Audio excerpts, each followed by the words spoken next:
अस्सलाम वालेकुम viewers, I hope आप सब लोग खैरियत से होंगे। तो आज का जो हमारा टॉपिक है वो लॉ गैट के हवाले से सीपीसी का सिलेबस है।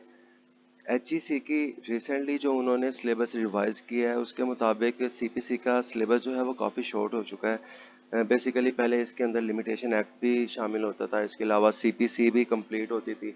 अब उन्होंने काफ़ी इसको शॉर्ट कर दिया है, जिसमें यानी कि सेक्शन 9 है, 10, 11, 12, 15 से 20 तक, उसके बाद 47 है, 75, 96, 104, 115 और 151। इसके अलावा ऑर्डर्स हैं, ऑर्डर 1, ऑर्डर 6 से 9 तक, उसके अलावा ऑर्डर 39 है, 41 और 43। यानी कि आप जो है ना इसको काफ़ी शॉर्ट कर दिया गया है। तो बेसिकली इस लेक्चर का जो मकसद था वो ये था कि आप लोग जो है ना सिंगल लेक्चर के अंदर ये सारा सिलेबस जो है वो इजीली समझ सको और उसको तैयार कर सको। तो इसको स्टार्ट करते हैं। सबसे पहले इसमें है सेक्शन 9, जिसके अंदर वो कहता है courts to try all civil suits until barred. यानी कि सिविल कोर्ट्स के पास जुरिस्डिक्शन है कि सिविल के यानी कि दीवानी के कोई भी मुकदमात हैं उनको वो सुन सकता है, सिवाय इसके कि एक्सप्रेसली या इम्प्लाइडली किसी लॉ की तरफ से रोक दिया जाए या किसी स्पेशल लॉ की तरफ से उनकी इस जुरिस्डिक्शन को ख़त्म किया जाए। फॉर एग्जांपल नैब के हवाले से जो कि क्रिमिनल नेचर का है, वहाँ पे नैब के अपने लॉज हैं, नैब खुद उसको जो है ना वो कंसिडर करता है, खुद ही उसके ट्रायल करता है। सिविल कोर्ट के पास उस चीज़ की जुरिस्डिक्शन नहीं है। तो एक स्पेशल लॉ है जिसके तहत सिविल कोर्ट्स को नैब के मामलात को ट्रायल करने से रोक दिया गया है, बार्ड कर दिया गया है।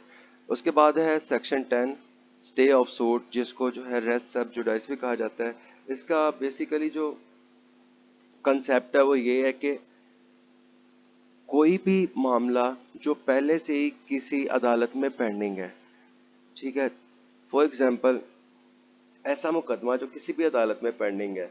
अब ए और बी कोई पार्टीज हैं जिनका कॉन्ट्रैक्ट एक सिटी में हुआ है, ठीक है। उसके बाद बी जो है वो किसी दूसरे सिटी में रहता है और काज ऑफ एक्शन किसी तीसरी जगह पे वो पैदा हुई है। अब तीनों जगह पे सूट फाइल हो सकता है। अब ए ने क्या किया, किसी एक अदालत में केस फाइल कर दिया, बी ने दूसरी में कर दिया, सेम काज ऑफ एक्शन है, सेम पार्टीज हैं। तो अब यहाँ पे ये हो सकता है कि जो ए है वो कोर्ट में कह सकता है कि यहाँ पे जो है ना मामलात पहले से चल रहे हैं, दूसरी कोर्ट को इसकी प्रोसीडिंग से, इसके ट्रायल से रोक दिया जाए। तो दूसरी कोर्ट जो है वो स्टे कर देगी उस प्रोसीडिंग को। जब पहली कोर्ट की तरफ से उसका डिसीजन आएगा, जजमेंट डिग्री पास की जाएगी, तो सेम एज इट वो दूसरी कोर्ट पे भी अप्लाई हो जाएगी।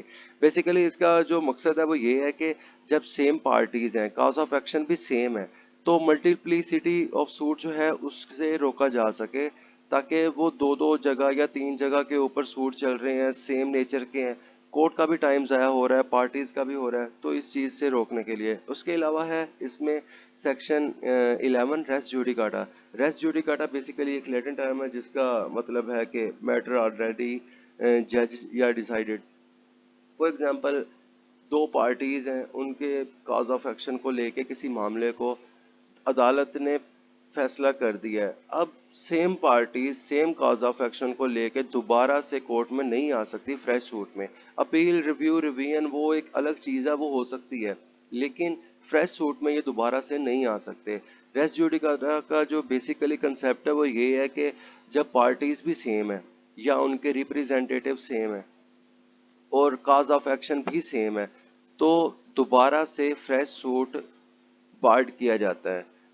लेकिन अगर कोई new cause of action arise हुई या सेम पार्टीज के दरमियान, तब रेस जुडिकाटा अप्लाई नहीं होता। फॉर एग्जांपल फैमिली सूट है, वाइफ ने केस फाइल किया हस्बैंड के खिलाफ मेंटेनेंस या किसी भी दूसरी जो है काज ऑफ एक्शन को लेके, तो कोर्ट की तरफ से सूट को डिसमिस कर दिया गया या हस्बैंड की फेवर में जो है ना डिसीजन दे दिया गया। तो बाद में कोई और काज ऑफ एक्शन अराइज हुई, फॉर एग्जांपल हस्बैंड जो है वो वाइफ पे जुल्म करता है, तो वाइफ जो है खुला के लिए चली गई, तो अब इसके ऊपर रेस जुडिकाटा अप्लाई नहीं होगा, क्योंकि ये एक डिफरेंट काज ऑफ एक्शन है, पार्टीज बेशक सेम है। उसके बाद है इसमें सेक्शन 12।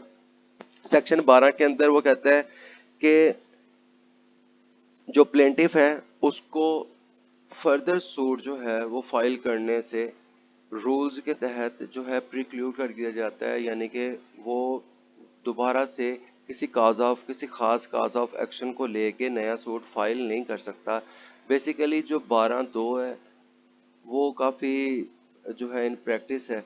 12(2) की एप्लीकेशन की बात की जाती है। असल में 12(2) की है कि अगर कोई पार्टी फ्रॉड या मिसरिप्रेजेंटेशन के जरिए अपनी फेवर में कोर्ट से डिक्री या जजमेंट पास करवा ले, तो पार्टी के पास, जो दूसरी अपोजिट पार्टी है, उसके पास राइट है कि वो सेम कोर्ट में, किसी दूसरी कोर्ट में नहीं, सेम कोर्ट में जो है वो उसके खिलाफ 12(2) की एप्लीकेशन दे सकता है, ताकि उस जजमेंट या ऑर्डर या डिक्री वगैरह को जो है वो सेटिसाइड करवाया जा सके।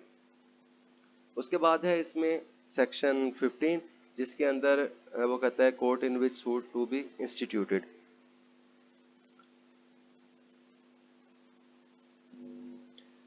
इसमें वो कहता है कि कोई भी सूट जो है उस कोर्ट के अंदर जो है इंस्टीट्यूट किया जा सकता है, उस कोर्ट के अंदर फाइल किया जा सकता है जो जो कि सबसे कम ग्रेड की हो और वो कॉम्पिटेंट भी हो। फॉर एग्जांपल, न्यू जो अमेंडमेंट हुई है उसके मुताबिक जो सिविल जज है उसके पास जो उसकी पेक्यूनरी जुरिस्डिक्शन है वो है कि 5 करोड़ से कम वाले मामलात को वो सुन सकता है। अगर आपका कोई मामला है इसी तरह का, 5 करोड़ से कम मालियत का कोई केस है, तो आपने सबसे कम, यानी कि आप डिस्ट्रिक्ट जज के पास नहीं केस फाइल करोगे, आप सिविल जज के पास करोगे। और जब आप सिविल जज के पास केस फाइल कर रहे हो तो आपने ये भी चेक करना है कि वो कॉम्पिटेंट भी है, यानी कि अगर आपकी जो अमाउंट है वो एक्सीड कर रही है 5 करोड़ से, तब तो वो कॉम्पिटेंट है ही नहीं कि वो इस तरह का सूट जो है वो इंटरटेन कर सके, तब आप डिस्ट्रिक्ट कोर्ट में जा सकते हो। तो उसके बाद है सेक्शन 16, जिसके अंदर वो कहता है suit to be instituted with where subject matter situate, कि जहाँ पे जो सब्जेक्ट मैटर है, फॉर एग्जांपल कोई प्रॉपर्टी है, जिस इलाके में वो मौजूद है उस इलाके में भी आप केस फाइल कर सकते हो। अगर आपने इमूवेबल प्रॉपर्टी के हवाले से कोई रेंट या प्रॉफिट वगैरह जो है उसकी रिकवरी के लिए सूट फाइल किया है, या आपने इमूवेबल प्रॉपर्टी की पार्टीशन के लिए सूट फाइल किया है, या जो है आपने कोई मॉर्गेज प्रॉपर्टी थी उसकी सेल करने के लिए या उसको रिडीम करवाने के लिए या उसको जो है अटैच करवाने के लिए कोई सूट फाइल किया है, या फिर आपने इमूवेबल प्रॉपर्टी के हवाले से कोई राइट या इंटरेस्ट जो है उसको मालूम करवाने के लिए सूट फाइल की है, या इसके अलावा इमूवेबल प्रॉपर्टी के हवाले से कोई डैमेजेस वगैरह किए गए हैं, मतलब किसी भी किस्म का कोई इमूवेबल प्रॉपर्टी के हवाले से कोई नुकसान हुआ है, तो जिस जगह पे वो प्रॉपर्टी मौजूद है उस जगह पे आप केस फाइल कर सकते हो। अगर मॉर्गेज के हवाले से कोई प्रॉपर्टी है तो जहाँ पे काज ऑफ एक्शन अराइज हुआ है वहाँ भी आप सूट फाइल कर सकते हैं। इसके अलावा है section 17, suits for immovable property situate with an jurisdiction of different courts. अब इसमें बेसिकली यही है कि मिसाल के तौर पे जो आप दावा लेके आए हैं, जो आप सूट लेके आए हैं, उसके अंदर जो प्रॉपर्टी है वो 15-20 मरले 30 मरले, मतलब इस नौयत की है कि जिसका कुछ हिस्सा किसी एक कोर्ट की जुरिस्डिक्शन में आ रहा है और दूसरा हिस्सा किसी दूसरी कोर्ट के जुरिस्डिक्शन में आ रहा है। तो अब कन्फ्यूजन ये है कि आप सूट किस जगह पे फाइल करोगे। तो बेसिकली यहाँ पे आपके पास ये राइट है कि आप जहाँ पे भी आपकी प्रॉपर्टी का कोई पार्ट मौजूद है आप उस कोर्ट में जो है केस फाइल कर सकते हैं। लेकिन आपने जिस कोर्ट में केस फाइल करना है आपने ये भी देखना है कि उसकी जुरिस्डिक्शन है कि वो सारे के सारे मामले को जो है वो इंटरटेन कर सके। फॉर एग्जांपल, प्रॉपर्टी की जो है वो वैल्यू, टोटल प्रॉपर्टी की वैल्यू है 10 करोड़, और दो इलाकों में जहाँ पे जो है वो आपकी प्रॉपर्टी आ रही है, एक में जो है सिविल जज की जुरिस्डिक्शन में आ रही है, दूसरी जगह पे डिस्ट्रिक्ट जज की आ रही है, तो आप सबसे पहले ये भी चेक करेंगे कि जो सिविल जज है उसकी जुरिस्डिक्शन कितनी है, पेक्यूनरी जुरिस्डिक्शन, के वो कितने मालियत तक के जो है वो केस सुन सकता है। क्योंकि उसकी 10 करोड़ तक की है नहीं तो डेफिनेटली फिर आप डिस्ट्रिक्ट कोर्ट में जाओगे। उसके बाद फिर इसमें है section 18, place of institution of suit where local limit of jurisdiction of court are uncertain, यानी कि कोर्ट्स जो है इस बारे में उनको श्योरिटी नहीं है कि किस कोर्ट की जुरिस्डिक्शन है प्रॉपर्टी के हवाले से। दो या दो से ज़्यादा कोर्ट्स हैं, इस बारे में ना कोई यकीन नहीं है कि किस कोर्ट की जुरिस्डिक्शन बन रही है इस मामले को लेके, कि कौन इस केस को, इस सूट को जो है इंटरटेन करे। तो उसमें वो कहता है कि जिस कोर्ट के पास रीजनेबल ग्राउंड मौजूद है इस चीज़ पे बिलीव करने के लिए कि ये मामला उसकी निगरानी में आता है, उसकी जुरिस्डिक्शन में आता है, तो वो उसको इंटरटेन कर सकती है, उसका ट्रायल चला सकती है और उसके डिसीजन को वैसा ही समझा जाएगा अगरचे वो वाकई में ही उसकी जुरिस्डिक्शन के अंदर वो प्रॉपर्टी या वो सूट फाइल किया गया होता। उसके बाद है इसमें section 19, suit for compensation of wrong to person or movables. इसके अंदर वो कहता है कि किसी पर्सन या मूवेबल प्रॉपर्टी के साथ अगर कोई रॉन्ग हुआ है, कोई डैमेजेस हुए हैं, ठीक है, किसी भी तरह का, तो कहता है कि जिस जगह पे वो आदमी रिजाइड करता है, रहता है, या जहाँ पे प्रॉपर्टी मौजूद है, यानी कि जहाँ पे प्रॉपर्टी के हवाले से कॉज ऑफ एक्शन राइज हुआ है। फॉर एग्जांपल किसी मूवेबल प्रॉपर्टी, यानी कि आप कार को ले लो, कार के हवाले से कोई डैमेजेस हुए हैं, तो जिस जगह पे डैमेजेस हुए हैं, जहाँ पे कॉज ऑफ एक्शन राइज हुई है, आप उस इलाके में जो कोर्ट की जुरिस्डिक्शन है आप वहाँ पे केस फाइल कर सकते हैं। उसके बाद है इसमें section 20, other suit to be instituted where defendant reside और कॉज ऑफ एक्शन अराइजेस।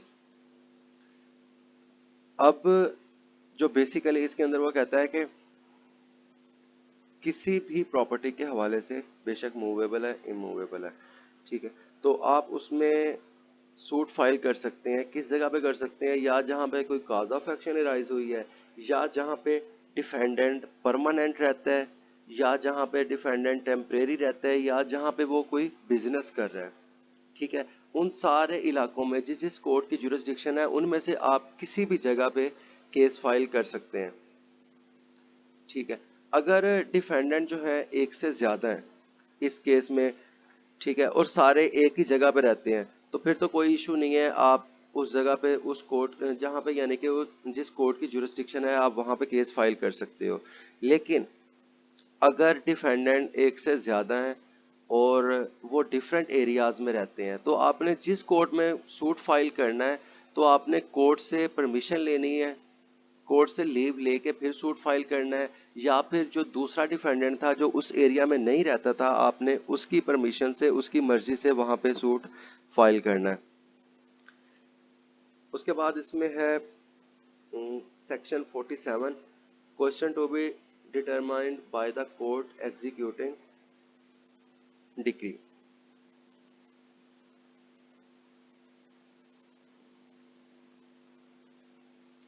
इसके अंदर वो कहता है कि आया कि कोई आदमी पार्टी का नुमाइंदा है या नहीं, ठीक है, किसी भी किस्म का कोई डिग्री को एग्जीक्यूट करवाते हुए उस स्टेज पे किसी भी किस्म का कोई अगर क्वेश्चन राइज हुआ है, तो जो कोर्ट उस डिग्री को एग्जीक्यूट करवा रही है उसी ने ही जो है उसको रिड्रेस करना है। फॉर एग्जांपल डिग्री की एग्जीक्यूशन हो रही थी और डिफेंडेंट जो है वो मर गया, तो अब उसका जो लीगल रिप्रेजेंटेटिव है वो कौन होगा, किसने जो है उस चीज़ को एग्जीक्यूट करवाना है, कौन उस चीज़ की मालियत वगैरह पे करेगा। अब इस तरह के जितने भी क्वेश्चंस हैं उनको उसी कोर्ट ने रिड्रेस करना है जो कोर्ट डिग्री एग्जीक्यूट करवा रही है। उसके बाद है section 75, power of court to issue commission. कहता है कि कोर्ट जो है उसके पास इस चीज़ का इख्तियार है कि वो कमीशन इशू कर सकती है। बेसिकली जो कमीशन है, लोकल कमीशन, उसका मकसद होता है कि किसी पर्सन को उन्होंने एग्जामिन करना है। मिसाल के तौर पे कोई पर्दा नशीन लेडी है या कोई एक्सट्रीम ओल्ड एज का बंदा है जो अदालत में नहीं आ सकता, उसके बयान वगैरह लेने हैं, तो उसके लिए भी कमीशन जो है अपॉइंट किया जा सकता है। या इसके अलावा कोई लोकल इन्वेस्टिगेशन करनी है, मिसाल के तौर पे इंजंक्शन के हवाले से, स्टे के हवाले से, जब आप कोर्ट में जाते हो तो किसी जगह को मुलाहिजा करने के लिए आप साथ 75 की भी एप्लीकेशन दे सकते हैं कि लोकल कमीशन जो है अपॉइंट किया जाए ताकि वो आके जगह को मुलाहिजा कर ले जहाँ पे स्टे लेना कंपलसरी है, ठीक है, तो उसके लिए भी यहाँ पे वो हो सकता है। इसके अलावा कोई अकाउंट्स वगैरह हैं उनको देखने के लिए या उनकी एडजस्टमेंट के लिए भी लोकल कमीशन अपॉइंट हो सकता है, या किसी पार्टीशन के लिए।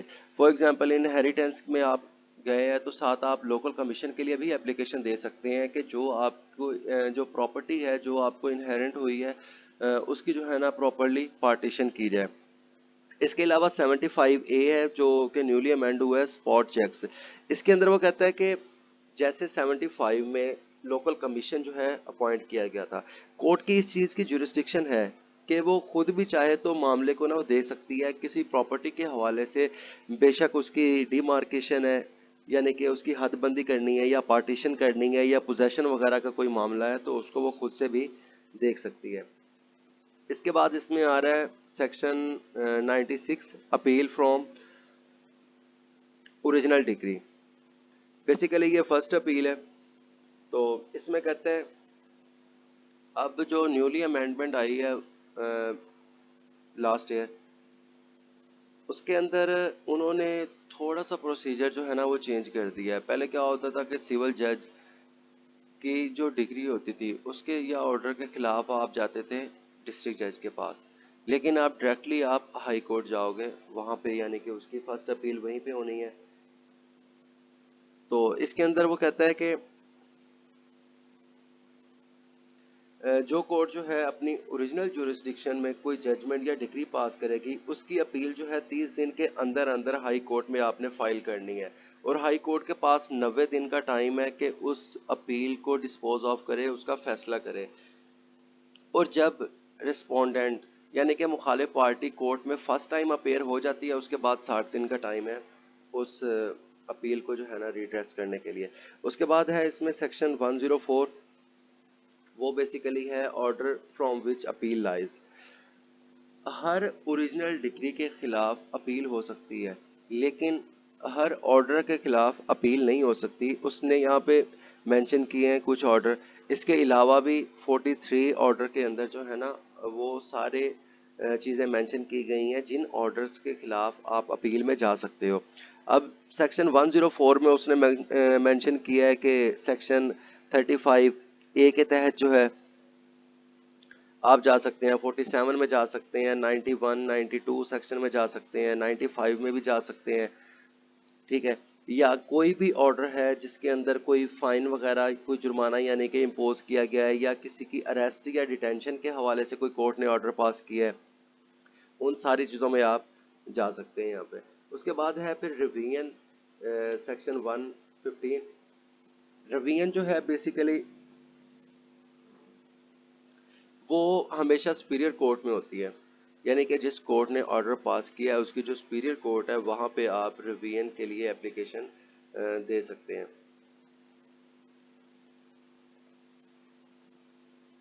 जहाँ पे अपील लाए नहीं करती वहाँ पे रिव्यू या रिवीजन का ऑप्शन मौजूद होता है।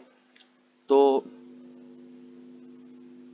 रिवीजन जो है बेसिकली जुरिस्डिक्शन के हवाले से, यानी कि जहाँ पे किसी कोर्ट ने जो उसे जुरिस्डिक्शन दी नहीं गई थी, मतलब उसकी जुरिस्डिक्शन नहीं थी, उसने किसी मामले को कंसिडर किया, किसी सूट के ट्रायल वगैरह स्टार्ट कर दिए और उस पर डिग्री पास की, उसके खिलाफ आप जा सकते हो। या उसकी जुरिस्डिक्शन थी लेकिन उसने मामले को कंसिडर नहीं किया या अपनी फुली पावर एक्सरसाइज करने में फेल हो गए, ठीक है, या इलीगल वे में काम किया, तो इन तीनों कंडीशन में, यानी कि या उनके पास जुरिस्डिक्शन नहीं थी या जुरिस्डिक्शन थी लेकिन पावर को प्रॉपरली यूज़ नहीं किया गया या इलीगली एक्ट किया गया, इन तीनों कंडीशन में आप रिवीजन में जो है सुपीरियर कोर्ट के पास जा सकते हैं, जो बेसिकली अब न्यूली अमेंडमेंट होने की वजह से हाई कोर्ट है। हाई कोर्ट में आप डायरेक्टली रिवीजन में जा सकते हैं। उसके बाद है इसमें सेक्शन 151, इनहेरेंट पावर की। बेसिकली इनहेरेंट पावर का जो सेक्शन है वो मैक्सिमम एप्लीकेशन के साथ लगाया जाता है। इसके अंदर कोर्ट की जुरिस्डिक्शन है कि कोर्ट के पास इनहेरेंट पावर है कि वो किसी भी मामले को डिस्पोज ऑफ करने के लिए, रीज़न रिकॉर्ड करने के लिए, एविडेंस रिकॉर्ड करने के लिए जो उसकी पावर्स हैं, ये इस कोड के तहत यानी कि कोड ऑफ सिविल प्रोसीजर के तहत उनकी इस पावर को कम नहीं किया जा सकता। उसके बाद स्टार्ट हो रहे हैं ऑर्डर्स। सबसे पहले है ऑर्डर 1, पार्टीज टू सूट, यानी कि कौन कौन लोग जो हैं वो किसी सूट में पार्टीज बन सकते हैं, उनके लिए क्या रिक्वायरमेंट है, प्लेंटिफ अगर एक से ज़्यादा हो तो वो ज्वाइन कर सकते हैं, नहीं ज्वाइन कर सकते, नेसेसरी पार्टी कौन सी है, प्रॉपर पार्टी कौन सी है, इन सारों के ऊपर जो है ना बात वो इन्होंने ऑर्डर 1 के अंदर की है। तो बेसिकली जो ऑर्डर 1 है उसका सब सेक्शन 1 सब रूल 1 के अंदर वो कहता है who may join as plaintiff. वो कहता है कि कौन लोग हैं जो प्लेंटिफ के तौर पे सूट में ज्वाइन कर सकते हैं। मुद्दई कौन कौन बन सकता है?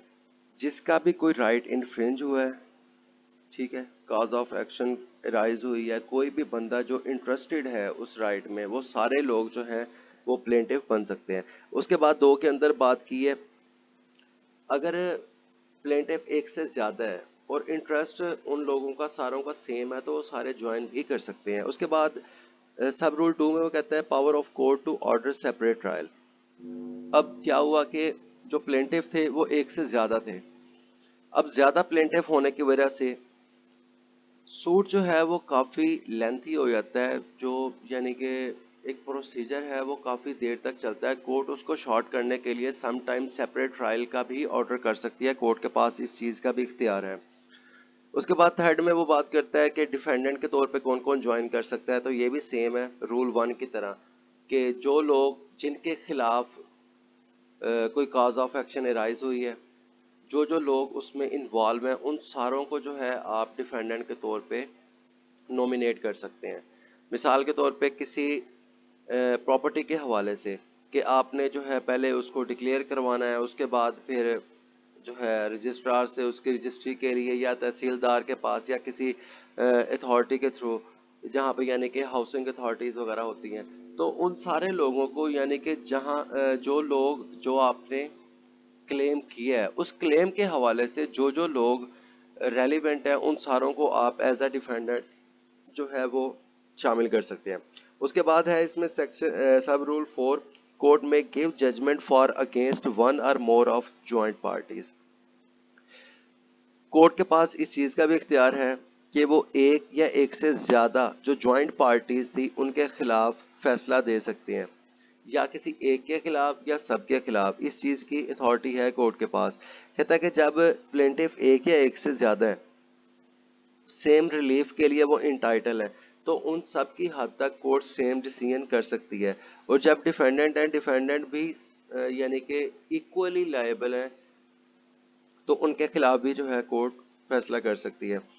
उसके बाद है sub rule 6, joinder of parties liable on same contract.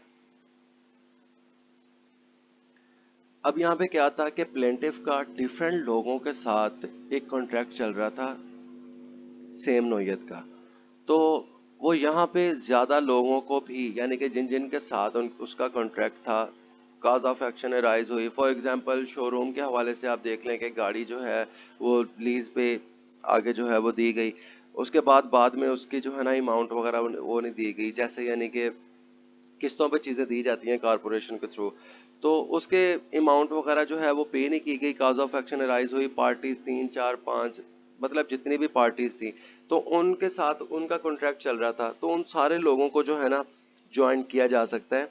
अब पार्टीज के हवाले से बात की जाए तो इसमें दो तरह की पार्टीज होती हैं, एक होती है नेसेसरी पार्टी और दूसरी होती है प्रॉपर पार्टी। नेसेसरी पार्टी वो है जिसके बगैर एक केस चल नहीं सकता, जिसको सूट के अंदर शामिल करना लाजमी होता है। फॉर एग्जांपल मकान के हवाले से कोई सूट चल रहा है, तो उसके अंदर आपने मालिक मकान को जब तक ऐड नहीं करोगे वो केस की प्रोसीडिंग चल ही नहीं सकती। और दूसरे नंबर पे होता है प्रॉपर पार्टी, जिसका होना ज़रूरी है लेकिन इतना भी ज़रूरी नहीं है कि वो अगर ना हो तो केस ही नहीं चल सकता। मिसाल के तौर पे टेनेंट है, किराएदार है, अगर उसको आप पार्टी बना लोगे तो ठीक है, अगर नहीं भी बना रहे तब कोई इतना इशू नहीं है। उसके बाद है मिस ज्वाइंडर और नॉन ज्वाइंडर।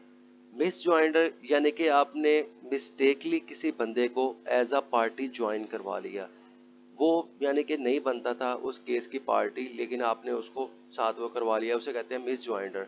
और नॉन ज्वाइंडर होता है जिसने पार्टी बनना था लेकिन आपने उसको एज अ पार्टी उस केस के अंदर इंक्लूड नहीं किया। उसके बाद इसमें सब रूल 6 है, कहता है कि when plaintiff in doubt from whom redress is to be solve. यानी कि प्लेंटिफ को इस चीज़ की श्योरिटी नहीं है कि डिफेंडेंट जो थे वो 2 या 2 से ज़्यादा थे, यानी कि एक बंदे के साथ उसने कॉन्ट्रैक्ट किया, जिस चीज़ का कॉन्ट्रैक्ट हुआ उसका ओनर उसका बड़ा भाई था, आगे 4-5 लोग जो है वो पार्टनर्स भी थे। अब उसे समझ नहीं आ रही कि किस डिफेंडेंट को जो है ना वो पार्टी बनाए, तो वो 2-3 जितने भी लोग हैं उन सारों को पार्टी बना सकता है, जो कि लीगल में यानी कि नेसेसरी पार्टी होगी, कोर्ट उसको एंटरटेन कर लेगी और बाकी को जो है वो स्ट्राइक आउट कर देगी। उसके बाद है इसमें सब रूल 8, उसमें कहता है वन पर्सन मे बी सू और defend on behalf of all in same interest. इसके अंदर वो कहता है कि जब किसी केस के अंदर एक या एक से ज्यादा लोग हैं तो वो बंदा बाकी सारों के बिहाफ पे जो है वो केस कंटेस्ट कर सकता है। उसके बाद इसमें है sub rule 9, miss joinder and non joinder. कहता है कि कोई भी सूट जो है ना वो सिर्फ इस वजह से उसको डिसमिस नहीं किया जा सकता कि यानी कि उसमें मिस ज्वाइंटर या नॉन ज्वाइंटर जो है ना उसका मेन इशू था, यानी कि किसी पार्टी को पार्टी नहीं बनाना था लेकिन बना लिया गया, या बनाना था और नहीं बनाया गया, तो इस वजह से जो है ना वो उसको डिसमिस नहीं किया जा सकता। उसके बाद इसमें है सब रूल 10, कहता है suit in name of wrong plaintiff, यानी कि किसी गलत मुद्दई के नाम से अगर वो सूट फाइल कर दिया गया है तो उसको आप करेक्ट कर सकते हो। बेसिकली जो 110 की एप्लीकेशन है ये उसी की बात कर रहा है, यानी कि किसी को आपने पार्टी बनाना था, आपको बाद में पता चला कि इस बंदे को पार्टी बनाना था लेकिन इसको शामिल नहीं किया गया, तो बाद में आपके पास ऑप्शन है कि उसको आप उस केस के अंदर पार्टी के तौर पर ज्वाइन करवा सकते हो, और कोर्ट के पास भी ये इख्तियार है कि वो किसी भी पार्टी को ऐड या स्ट्राइक आउट कर सकती है। 110 की एप्लीकेशन बेसिकली इसी मकसद के लिए होती है कि समटाइम्स केस स्टार्ट होने के बाद आपको पता चलता है कि भी ये जो रजिस्ट्रार था, सब रजिस्ट्रार था, इसको भी इस केस के अंदर पार्टी बनाना था डिफेंडेंट के तौर पे, लेकिन आपने उसको नहीं बनाया, तो 110 की एप्लीकेशन दे के आप जो है उसको ऐड कर सकते हो। लेकिन जब आप डिफेंडेंट को ऐड करेंगे तो डेफिनेटली आपको अपनी प्लेंट भी अमेंडमेंट के लिए देनी होगी, यानी कि आप एप्लीकेशन दोगे 6-17 के तहत, ऑर्डर 6 रूल 17 के मुताबिक आपने अमेंडमेंट के लिए भी एप्लीकेशन देनी है ताकि आप प्लेंट को दोबारा अमेंड कर सको। क्योंकि यहाँ पे डिफेंडेंट जो है आपने न्यू ऐड किया, अब उसके हवाले से भी आपने कोई ना कोई उससे रिलीफ क्लेम करना है, कोई ना कोई चीज़ तो रेलिवेंट है जिसके लिए आपने उसको एज अ पार्टी ज्वाइन करवाया, तो फिर डेफिनेटली अमेंडमेंट के लिए भी प्लेंट आपको देनी पड़ेगी। उसके बाद है इसमें रूल 11, कंडक्ट ऑफ सूट, यानी कि जो सूट कंडक्ट करवाना है किसके नाम से करवाना है, एविडेंस किस पार्टी ने कॉल करना है, डॉक्यूमेंट्री एविडेंस कौन देगा, उसके अलावा सूट की कॉस्ट वगैरह कौन देगा, ये सारी चीज़ें भी जो है वो कोर्ट जो है डिसाइड कर सकती है कि कंडक्ट ऑफ सूट जो है किस पर्सन की तरफ से वो दिया जाएगा।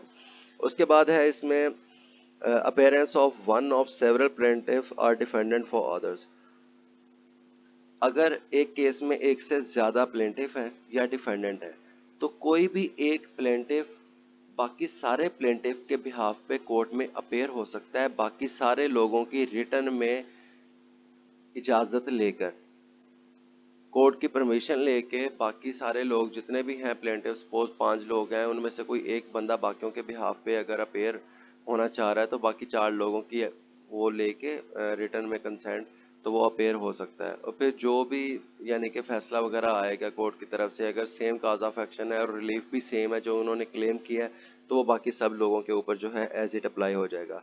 उसके बाद है objection as to non joinder और मिस ज्वाइंटर, कहता है कि नॉन ज्वाइंटर या मिस ज्वाइंटर के हवाले से अगर किसी किस्म का किसी पार्टी को कोई इशू है, फॉर एग्जांपल डिफेंडेंट कहता है कि भाई जो है इन्होंने मुझे गलती से ऐड किया है, या कोई प्लेंटिफ आ जाता है जिसको पार्टी बनाना था लेकिन उसको पार्टी नहीं बनाया गया, अगर किसी किस्म का किसी पार्टी को कोई ऑब्जेक्शन है तो वो इशू फ्रेम होने तक, यानी कि जब तक सेटलमेंट वगैरह हो रही है उससे पहले तक वो इस चीज़ को जो ऑब्जेक्शन है उसको रेज कर सकते हैं, उसके बाद वो नहीं कर सकते। उसके बाद इसमें आ रहा है ऑर्डर 6, ऑर्डर 6, 7, 8 ये कंबाइन है बेसिकली, क्योंकि ऑर्डर 6 के अंदर उसने प्लीडिंग की बात की है। प्लीडिंग में कंप्लेंट और रिटर्न स्टेटमेंट शामिल है ऑर्डर 7 और 8 के मुताबिक। ऑर्डर 6 प्लीडिंग के हवाले से, उसमें सबसे पहले वो कहते हैं रूल 1 में प्लीडिंग कहता है कि प्लीडिंग का मतलब है कि प्लेंट या रिटर्न स्टेटमेंट यानी कि दावा और जवाब दावा। उसके बाद सब रूल 2 है, कहता है pleading to state material facts and not evidence, यानी कि जो आपने प्लीडिंग लिखी है बेशक वो प्लेंट है या रिटर्न स्टेटमेंट है, दावा है या जवाब दावा है, उसके अंदर आपने जो आपके फैक्ट्स हैं, जो हकाइक हैं, जो चीज़ें यानी कि अराइज हुई हैं, जो भी था, फॉर एग्जांपल स्टार्ट से आप लिख रहे हो, आपने कॉन्ट्रैक्ट लिखा, उसके बाद फिर जो काज ऑफ एक्शन अराइज हुई हैं वो सारी चीज़ें आप उनको लिख रहे हैं। आपने सिर्फ वो सारी चीज़ों को लिखना है लेकिन साथ एविडेंस नहीं देना। एविडेंस के लिए बाद में कॉल होगी या डॉक्यूमेंट्स है जिनके ऊपर आप रिलाई कर रहे हो वो साथ आपने अटैच करने हैं, लेकिन उसको प्लीडिंग के अंदर मेंशन नहीं करना। उसके बाद सब रूल 3 है फॉर्म्स ऑफ प्लीडिंग। फॉर्म की बात की जाए तो आजकल ये ज़्यादा प्रैक्टिकल नहीं है क्योंकि कंप्यूटराइज वो होता है, प्लेंट या रिटर्न स्टेटमेंट जो है उसको कंप्यूटराइज फॉर्म में जो है पेश किया जाता था। ये जो फॉर्म है ये बेसिकली पहले जब हाथ से लिखा जाता था या जो इलाके जहाँ पे अभी भी हाथ से वो प्लेंट या रिटर्न स्टेटमेंट लिखी जाती है उसके साथ ये एक स्पेशल फॉर्म होता है जो साथ अटैच किया जाता है। उसके बाद है sub rule 4 particulars to be given where necessary. अब किसी भी हवाले से कोई पर्टिकुलर्स है, बेशक वो मिस रिप्रेजेंटेशन के हवाले से है या ब्रीच ऑफ ट्रस्ट के हवाले से है, यानी कि आपका कोई भी कॉन्ट्रैक्ट हुआ है जिसके अंदर दूसरे बंदे ने मिस रिप्रेजेंटेशन की है या आप कॉन्ट्रैक्ट की जो है खिलाफ वर्जी की है, जितनी भी ये सारी चीज़ें हैं आपने उनको ब्रीफली अपनी उस प्लेंट या रिटर्न स्टेटमेंट के अंदर लाजमी तौर पे मेंशन करना है। सब रूल 5 में भी वो यही कह रहा है कि अगर आपने उन चीज़ों को नहीं मेंशन किया तो अपनी प्लीडिंग को बाद में बेटर करने के लिए यानी कि उसके अंदर अमेंडमेंट करने के लिए आप जो है वो दोबारा से कर सकते हैं। उसके बाद है कंडीशन प्रेसिडेंट। बेसिकली जो कंडीशन प्रेसिडेंट है वो ये होती है कि आप ये काम करोगे तब आप दूसरा कोई काम कर सकते हो। फॉर एग्जांपल कोई कहता है कि भाई आप अगर जो है वो लॉ की डिग्री लेंगे उसके बाद ही आप लाइसेंस हासिल कर सकते हैं। तो कंडीशन प्रेसिडेंट बेसिकली यही है। जब आप दावा लिखते हैं तो सबसे पहले आप अपने कॉन्ट्रैक्ट के बारे में बताते हैं, जो बेसिक काज ऑफ एक्शन को लेके आप आए हैं, जिस क्लेम के लिए आप आए हैं, आपने उस कॉन्ट्रैक्ट को बारे में बताना है कि यहाँ पे ये कॉन्ट्रैक्ट हुआ था और मैंने अपने पार्ट से ये काम कर लिया है। चूंकि अब दूसरा बंदा नहीं कर रहा तो काज ऑफ एक्शन अराइज हुई है, इसलिए मेरे पास ये रेमेडी है कि मैं कोर्ट के जो है वो कंसल्ट करूँ। उसके बाद है departure.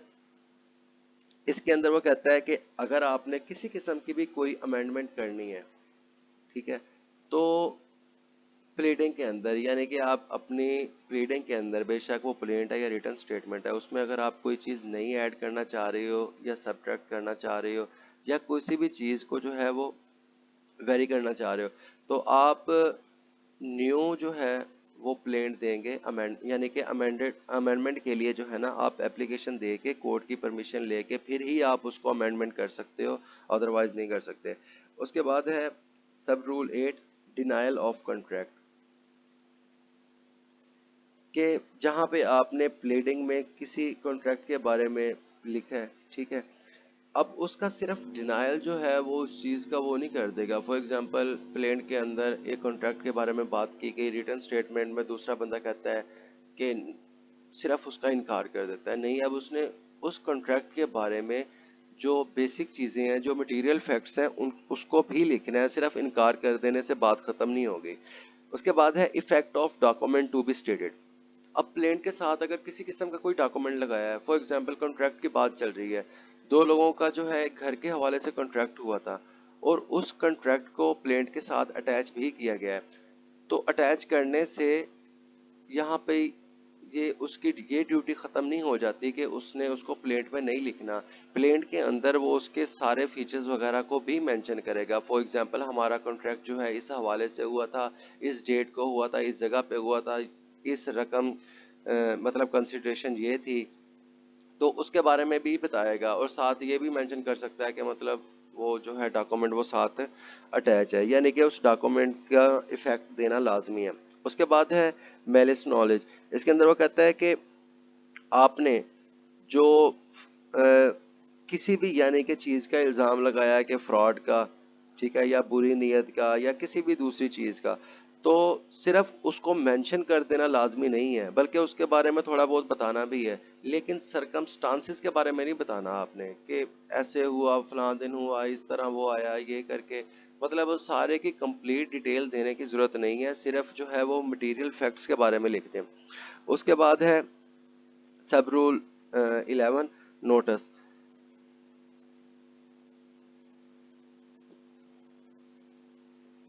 For example, consumer court का केस है जहां पे आपने सबसे पहले नोटिस देना है दूसरी पार्टी को, ठीक है।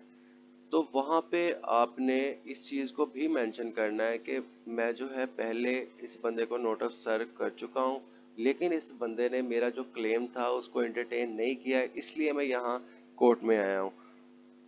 उसके बाद है सब रूल 12, इम्प्लाइड कॉन्ट्रैक्ट और रिलेशन।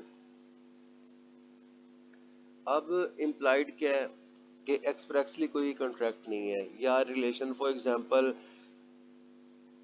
लेटर्स के थ्रू जो है वो एक कन्वर्सेशन हो रही है, एक लेटर आया, उसके बाद दूसरी तरफ से जवाब आया, फिर इधर से लेटर आया, यानी कि किसी चीज़ की खरीदो फरोख्त के हवाले से जो है ना आपस में वो लेटर्स के थ्रू या किसी रिलेशन के थ्रू जो इम्प्लाइड है उसकी वो सारी चीज़ें चल रही हैं।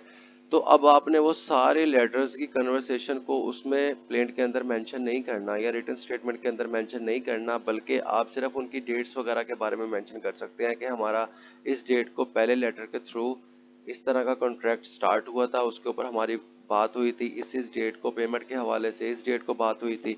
सिंपली आप इतना मेंशन कर सकते हो।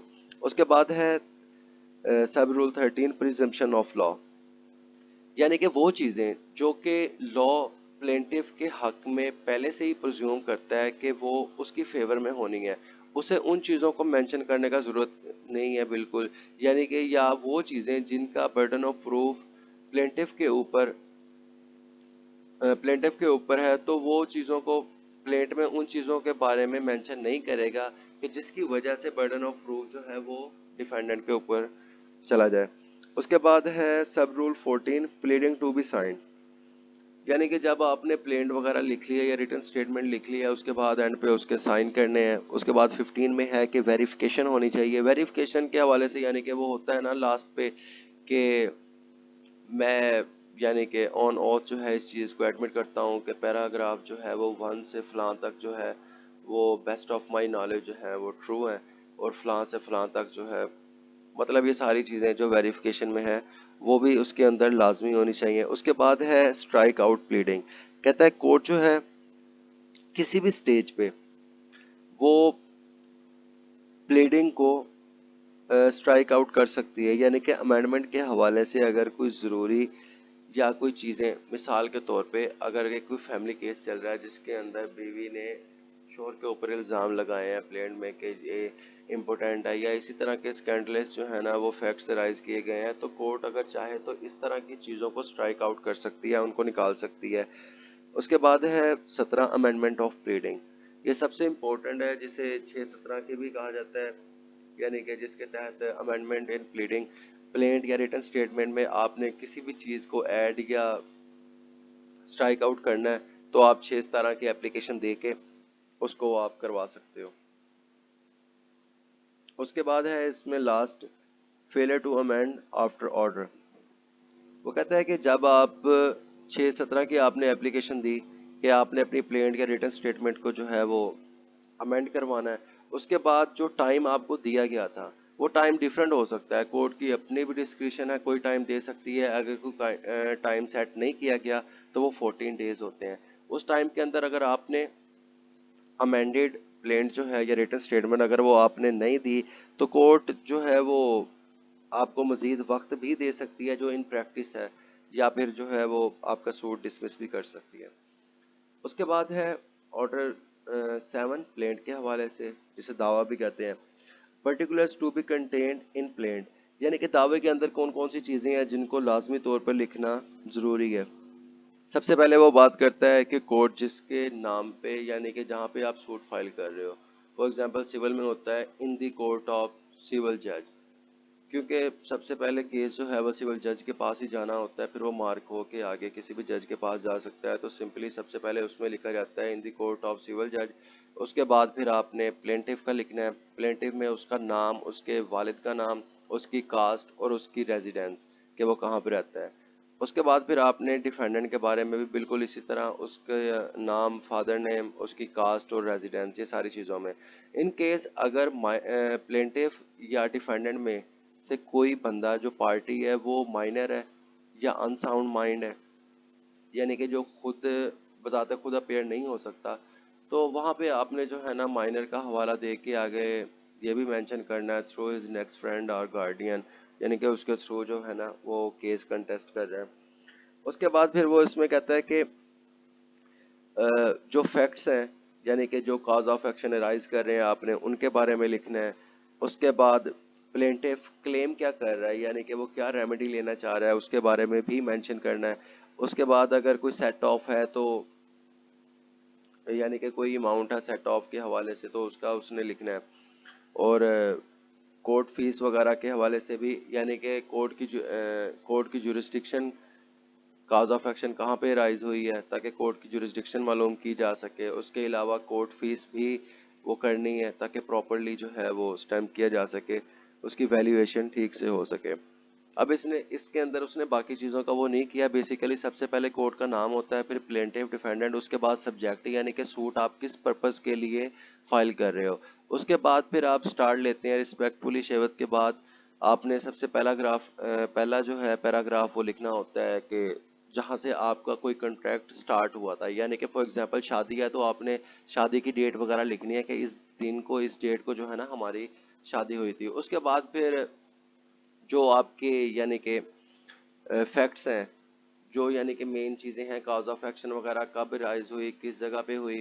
फिर आप उसके बाद जो है वो कोर्ट की जुरिस्डिक्शन, यानी कि काज ऑफ एक्शन कहाँ पे हुई, कोर्ट की जुरिस्डिक्शन की बात करनी है। और लास्ट में जो है आपने कोर्ट फीस के बारे में। उसके बाद प्रेयर में आप जो है जो आप चाह रहे हो रिलीफ लेना चाह रहे हैं उसके बारे में आपने करना है। अगर आपके रिलीफ एक से ज़्यादा है, फॉर एग्जांपल आप खुला भी लेना चाह रहे हैं, दूसरी साइड पे जो है वो बच्चों के लिए मेंटेनेंस भी, तो आपने दोनों को अलग अलग से मेंशन करना है। उसके बाद वेरिफिकेशन होती है। जो पैराग्राफ कॉन्ट्रैक्ट के हवाले से हैं तो उनको अलग से मेंशन करना होता है, और जुरिस्डिक्शन और कोर्ट फीस के हवाले उनको अलहदा से, यानी कि जो यानी कि आपको बेस्ट उसकी नॉलेज है वो अलग से और दूसरे बाद में अलग है। उसके बाद इसमें है सब रूल 2, कहता है इन मनी सूट, कहता है पैसों के हवाले से अगर कोई दावा है आपका, आपने दावा दायर किया है, तो उसके अंदर आपने जो पैसे हैं उनको एग्जैक्टली मेंशन करना है। यानी कि जो अमाउंट है वो सर्टेन हो, फॉर एग्जांपल 2 लाख है, 3 लाख, जितने भी अमाउंट है उसको आपने क्लियर कट वहाँ पे मेंशन करना है। उसके बाद कहता है सब रूल 3 में where the subject matter of the suit is immovable property, अगर कोई इमूवेबल प्रॉपर्टी है, कोई ज़मीन है, प्लाट है, मकान है, अगर तो वो शहर की हद तक है तो उसका आपने उसके शुमाल, जुनूब, मशरिक, मगरिब में क्या क्या चीज़ें हैं, यानी कि अगर एक साइड पे घर है, दूसरी साइड पे पार्क है, तीसरी साइड पे भी कोई मस्जिद वगैरह है, फ्रंट पे रोड है, तो इन सारी चीज़ों को आपने लिखना है। अगर वो देहात में है तो आपने उसका खेवर नंबर, खतूनी नंबर, खसरा वगैरह वो सारी चीज़ों को आपने मेंशन करना है। उसके बाद सब रूल 4 में कहता है when plaintiff sues as representative, यानी कि वो जैसे मैंने बताया था कि अगर कोई बच्चा माइनर है या अनसाउंड माइंड है तो वो किसके थ्रू जो है वो रिलीफ क्लेम कर रहा है या दावा दायर करवा रहा है, तो उस रिप्रेजेंटेटिव करेक्टर को भी मेंशन करना है, यानी कि गार्डियन है या नेक्स्ट फ्रेंड है कोई भी। उसके बाद सब रूल 6 है, उसमें कहता है grounds of exemption from limitation law. इसमें कहता है कि जहाँ पे यानी कि जो टाइम पीरियड था सूट फाइल करने का, तो उस टाइम के अंदर आपने दावा दायर नहीं किया जिसकी वजह से आप लेट हो गए हो, तो उस लेट होने की वजह यानी कि वो कौन से ग्राउंड्स हैं जिसकी वजह से आप टाइम पे जो है वो प्लेंट फाइल नहीं कर सके, उन सारी चीज़ों को भी आपने मेंशन करना है। उसके बाद है sub rule 7 relief to be specifically stated, जो आप रिलीफ लेने के लिए आए हैं उसको आपने क्लियर कट जो है वो मेंशन भी करना है। उसके बाद है sub rule 8 relief founded on separate grounds, यानी कि अगर जो आप रिलीफ लेने आए हैं, जैसे मैंने बताया कि खुला के हवाले से था, एक ग्राउंड ये था, दूसरा था कि मेंटेनेंस बच्चों के लिए वो करने हैं, ठीक है। तो ये दो डिफरेंट ग्राउंड्स हैं, उन दोनों को आपने अलग अलग से वो मेंशन करना है उसमें। उसके बाद है प्रोसीजर ऑफ एडमिटिंग प्लेन, के जो 7 रेलिवेंट डॉक्यूमेंट्स हैं उन सारे डॉक्यूमेंट्स को भी आपने लगाना है। सॉरी, जो है ना, जो प्लेंट है, अब जो न्यू अमेंडमेंट हुई है उसके मुताबिक प्लेंट की आपने जितने डिफेंडेंट हैं उसके अलावा 2 एक्स्ट्रा कॉपीज भी करवानी है, ताकि वो जितने भी मुद्दा लय हैं, डिफेंडेंट्स हैं, उन सारों को भी दी जा सके और एक कोर्ट के लिए भी मौजूद हो। उसके बाद फिर है return of plaint. Return of plaint और रिजेक्शन ऑफ प्लेंट काफ़ी इंपॉर्टेंट है, जिन्हें 710 और 711 की एप्लीकेशन भी कहा जाता है। बेसिकली रिटर्न ऑफ प्लेंट जो है, कोर्ट आपको प्लेंट जो है वो रिटर्न कर सकती है आपको वापस, उसकी रीज़न रिकॉर्ड करते हुए। उसके जो बेसिक ग्राउंड है वो कोर्ट की जुरिस्डिक्शन है, यानी कि आप कोर्ट में कोई पैसों के हवाले से या प्रॉपर्टी के हवाले से कोई भी सूट आप लेके जाते हो और कोर्ट की जुरिस्डिक्शन ही नहीं है। मिसाल के तौर पे सिविल कोर्ट थी, सिविल जज की, तो 5 करोड़ ज़्यादा से मालियत का दावा है, आप वहाँ पे लेके गए हो, तो कोर्ट जो है वो आपको रिटर्न कर देगी, उसकी सारी रीज़न वगैरह रिकॉर्ड करते हुए, उसकी प्रेजेंटेशन की डेट, रिटर्न की डेट, सारा कुछ। उसके बाद या फिर जो प्रॉपर्टी है वो उस कोर्ट की जुरिस्डिक्शन में नहीं आ रही तब भी वो कर देगी। लेकिन जो रिजेक्शन होता है, रिजेक्शन बेसिकली उसकी 3-4 कंडीशन है। सबसे पहले है कि जो है आपने कॉज ऑफ एक्शन ही नहीं लिखी अपने दावे के अंदर, तब भी कोर्ट रिजेक्ट कर सकती है।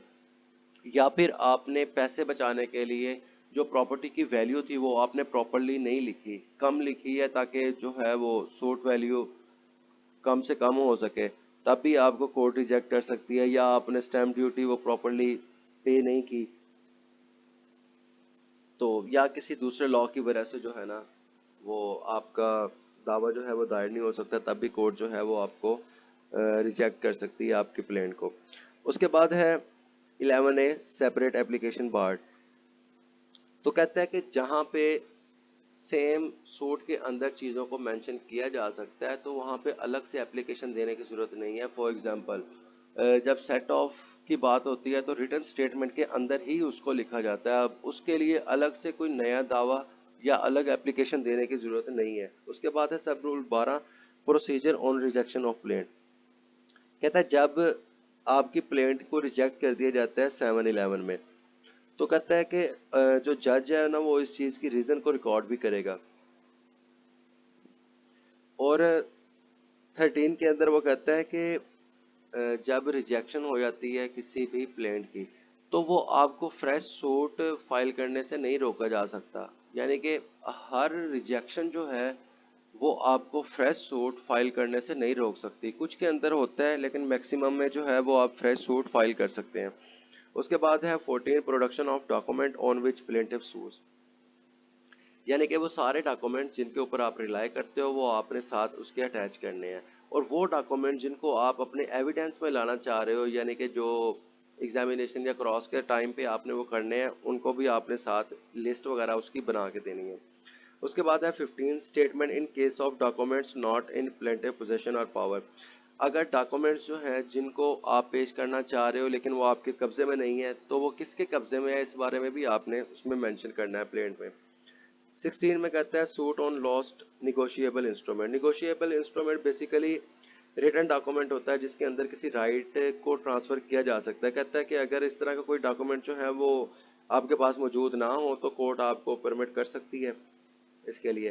फिर उसके बाद है production of shop book, rule 17। इसके अंदर वो कहता है कि किसी शॉप, जिस तरह उसने बैंकर्स बुक एविडेंस एक्ट की बात की है, कि किसी किस्म का कोई अकाउंट है बुक्स के हवाले से जिसके अंदर आपने एंट्री की हुई है, उसको भी जो है वो आप साथ कर सकते हो, मेंशन साथ अटैच भी कर सकते हो, और कोर्ट जो है वो आपको यानी कि ओरिजिनल चेक करने के बाद वो आपको रिटर्न कर देगी। उसके बाद 18 है inadmissibility of document not produce when plaint file. यानी कि जब आपने प्लेंट फाइल की थी उसके साथ वो डॉक्यूमेंट्स नहीं लगाए थे जो आपको लगाने चाहिए थे, और बाद में जब एविडेंस रिकॉर्ड हो रहा है तब आप उनको प्रोड्यूस कर रहे हो, तो वो इनएडमिसिबल होंगे। उसके बाद है address to be filed with in plaint, जिसे बेसिकली फर्द पता भी कहा जाता है। जब आप प्लेंट फाइल कर रहे हो तो साथ उसके आपने फ़र्द पता भी लगानी है, ठीक है, यानी कि अपना एड्रेस, ताकि जब केस की प्रोसीडिंग हो तो आपके जो समन्स वगैरह करने हैं या नोटिस वगैरह कुछ भी आपको सेंड करना है वो प्रॉपरली आपके एड्रेस पर पहुंच सके। उसके बाद है nature of address to be file. तो कहता है कि जो आपने अपना एड्रेस लिखना है, यानी कि जो आपका एड्रेस है वो बेसिकली उसी कोर्ट की जुरिस्डिक्शन में होना चाहिए जहां पे केस फाइल किया गया है। सब रूल 21 है consequences of failure to file address, यानी कि अगर आप एड्रेस जो है जो फर्द पता थी वो आप साथ नहीं लगा सकते तो फिर कोर्ट आपको जो है ना वो सेकंड चांस दे सकती है, एक और मौका दे सकती है कि आप जो है वो साथ अटैच कर दो या वो फाइल कर दो। अगर आप तब भी नहीं करते तो आपका सूट डिसमिस भी कर सकती है। उसके बाद है 22 procedure when party not found at the place of address. जब किसी पार्टी को कोई समन वगैरह भेजे गए हैं और वो अपने जगह पर मौजूद नहीं है तो फिर उसके घर के बाहर भी वो नोटिस जो है लगाया जा सकता है जिस पर्पस के लिए उसे कोर्ट में कॉल किया गया था।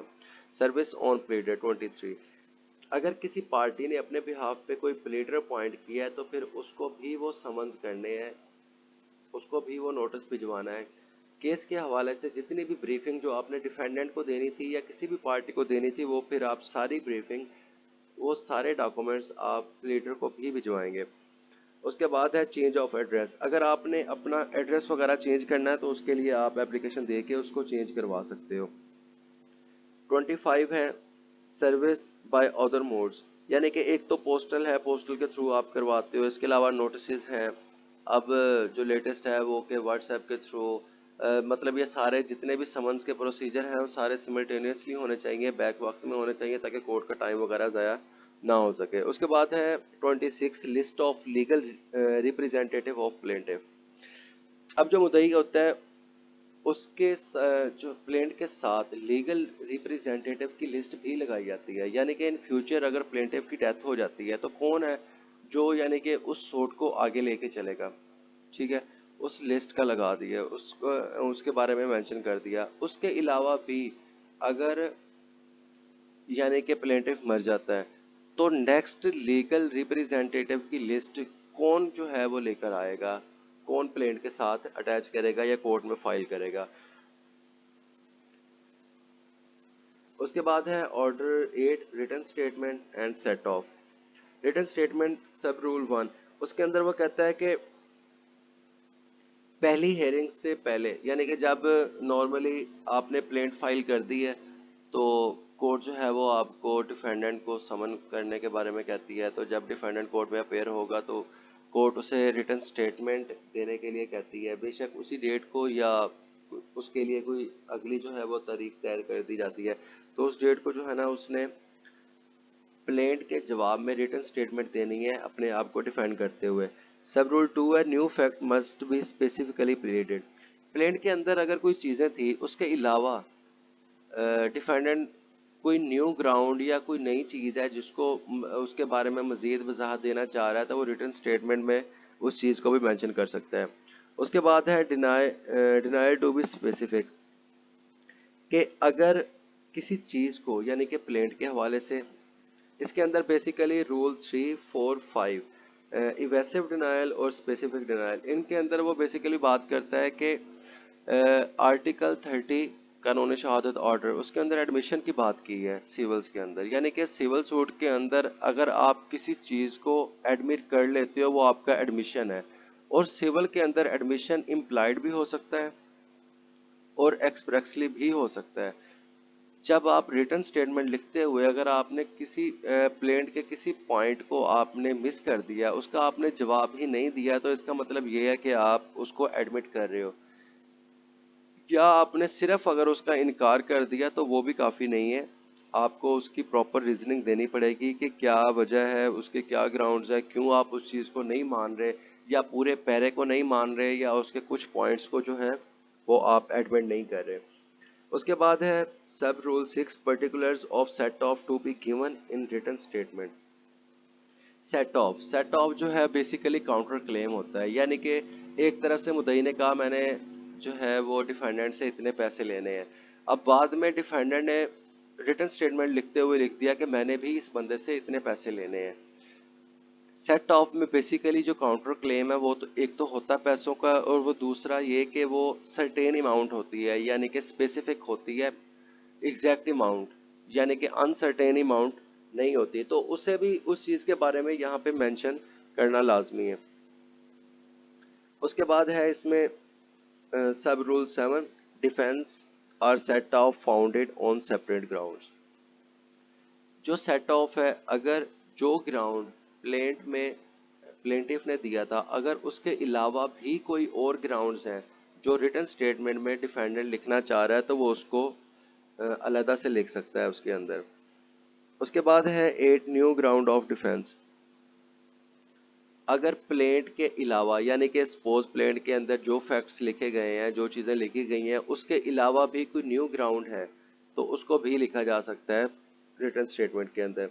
उसके बाद है सब रूल 9, सब्सिक्वेंट प्लीडिंग। अगर रिटन स्टेटमेंट में किसी किस्म की कोई अमेंडमेंट करनी है, कोई चेंजिंग करनी है, तो 6-17 की एप्लीकेशन दे के फिर करवाई जा सकती है, अदरवाइज नहीं हो सकती। उसके बाद है sub rule 10, procedure when party fails to present written statement called by the court.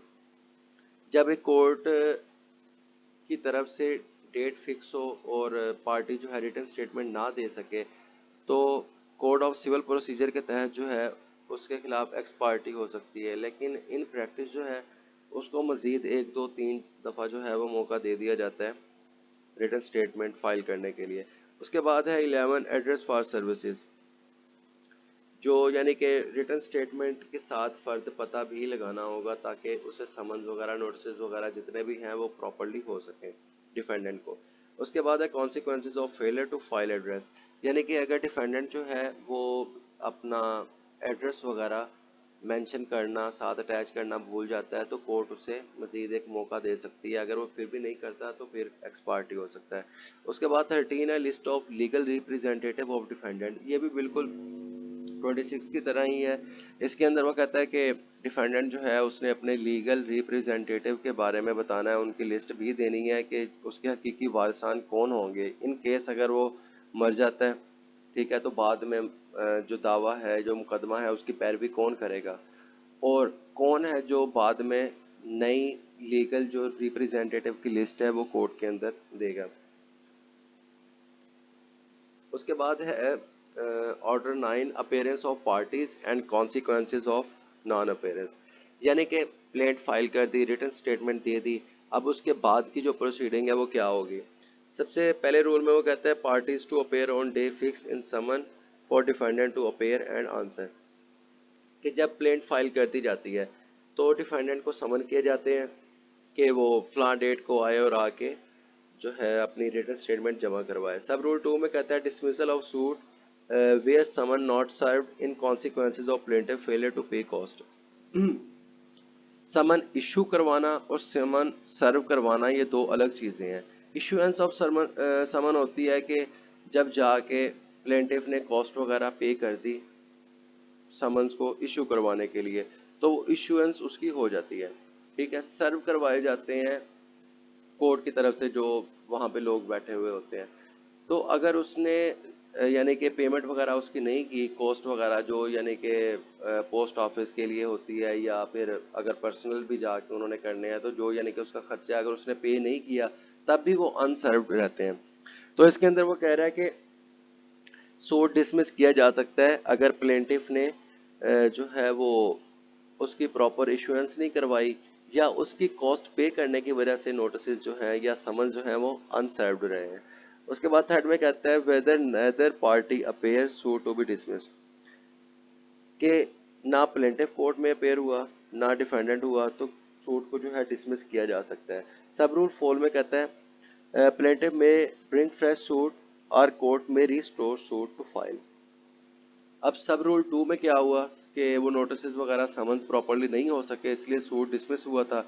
या रूल 3 में क्या हुआ कि कोई भी बंदा कोर्ट में अपेयर नहीं हुआ था। कोई भी ना आने की वजह ये थी कि प्लेंटिफ खुद तो आया नहीं, और जो समन्स वगैरह थे वो प्रॉपरली हो नहीं सके, इसलिए डिफेंडेंट भी नहीं आया, तो कोर्ट ने सूट जो है डिसमिस कर दिया। तो यहाँ पे अगर वो आके एक सफिशेंट ग्राउंड्स बता दे कि किस वजह से वो समन्स नहीं करवा सका, या कॉस्ट पे नहीं कर सका, या फिर कोर्ट में अपेयर नहीं हो सका, तो कोर्ट उससे फ्रेश सूट फाइल करने का भी चांस दे सकती है, या उसी सूट को जिसको डिसमिस किया गया था उसको रिस्टोर भी कर सकती है। उसके बाद है sub rule 5, dismissal of suit where plaintiff after summon return unserved fail for 3, यानी कि प्लेंटिफ जो था उसने समन्स करवाए, ठीक है, या उसने डिफेंडेंट का जो था एड्रेस गलत लिख दिया, या कॉस्ट पे नहीं की, वो अनसर्व्ड रहे और 3 महीने तक उसने दोबारा नहीं किए, तो सूट डिसमिस हो जाएगा। लेकिन अगर वो कोर्ट को इस चीज़ की श्योरिटी दे दे कि समन जो है डिफेंडेंट को इसलिए नहीं मिले क्योंकि उसके रेजिडेंस जो था उसको पता नहीं था और उसने बहुत कोशिश की उसके यानी कि एड्रेस वगैरह के बारे में पता करने के लिए, लेकिन मालूम नहीं करवा सका, या फिर डिफेंडेंट जानबूझ के जो है वो समन्स वसूल नहीं कर रहा, या कोई दूसरी वजह है जिसकी वजह से यानी कि टाइम कम था कि वो प्रॉपरली वो नहीं हो सका, तब जो है वो कोर्ट जो सूट है उसको एक्स पार्टी प्रोसीड कर सकती है। उसके बाद है sub rule 6, procedure when only plaintiff appear. कहता है कि जब समन जो है वो सर्व्ड हो गए और सिर्फ प्लेंटिफ आया, डिफेंडेंट नहीं आया, तो एक्स पार्टी हो जाएगा। और जब समन प्रॉपरली सर्व्ड नहीं किए गए यानी कि उसको नहीं मिले, तो उसको जो है सेकंड चांस दिया जा सकता है प्लेंटिफ को कि वो दोबारा से जो है ना समन भिजवाए, फ्रेश समन। उसके बाद तीसरे में वो कहता है कि समन भिजवाए तो गए लेकिन प्रॉपर टाइम में नहीं भिजवाए गए, तब भी जो है ना कोर्ट अगली डेट पे दोबारा फ्रेश समन भिजवाने का नोटिस करके अगली यानी कि तारीख डाल सकती है। उसके बाद है sub rule 7, procedure where defendant appears on day of adjourn hearing and assigns good cause for previous non appearance. अच्छा, इसके अंदर वो कहता है कि यानी कि एक्स पार्टी वगैरह की वो प्रोसीडिंग चल रही थी, तो डिफेंडेंट जो है बाद में कोर्ट में पेश होता है और अपने ना आने की कोई सूटेबल रीज़न देता है, तो कोर्ट जो है उसको रिस्टोर कर सकती है, उसके बारे में उससे सुन सकती है, यानी कि केस में उसको भी पार्टी के तौर पर ले सकती है। उसके बाद है sub rule 8, procedure where defendant only appears. जहाँ पे सिर्फ डिफेंडेंट अपेयर हो रहा है तो वहाँ पे उससे यानी कि रिटन स्टेटमेंट ले लेंगे। उसके बाद फिर क्या होगा कि अगर तो वो प्लेंट में दिए गए जो चीज़ें थी उनमें से किसी को एडमिट कर लेता है, एडमिशन कर लेता है, तो उस हद तक जो है वो फैसला किया जा सकता है। उसके बाद 9 है decree against plaintiff by default bars fresh suit. तो कहता है कि जहाँ पे सब रूल 8 के मुताबिक यानी कि प्लेंटिफ अपेयर ही नहीं हुआ था, तो वहाँ पे वो बाद में आता है प्लेंटिफ, ठीक है, तो वो दोबारा से फ्रेश सूट वो फाइल नहीं करेगा, बल्कि उसी को जो है वो रिस्टोर करवाया जा सकता है अगर वो कोई रीजनेबल ग्राउंड कोर्ट को प्रोवाइड करे कि जिस वजह से वो पेश नहीं हो सका था लास्ट प्रोसीडिंग में। उसके बाद है sub rule 10, procedure in case of non attendance of one or more of several plaintiffs. के एक या एक से ज़्यादा प्लेंटिफ थे, उनमें से कुछ लोग केस के अंदर पेश नहीं हुए, तो कोर्ट जो है उस हद तक डिसीजन दे सकती है जो लोग अपेयर हुए हैं, ठीक है, और बाकियों की हद तक अगर तो सेम काज ऑफ एक्शन है तो वही अप्लाई हो जाएगा, अगर डिफरेंट है तो जो कोर्ट को फिट लगेगा उस हिसाब से वो डिसीजन कर देगी। इसी तरह अगर डिफेंडेंट है, अगर उनके खिलाफ सेम क्लेम है तो फिर वो एक ही डिसीजन उनके ऊपर अप्लाई हो जाएगा, अदरवाइज सब डिफेंडेंट की हद तक अलग अलग डिसीजन हो जाएगा। उसके बाद है sub rule 13, setting aside ex parte against defendant.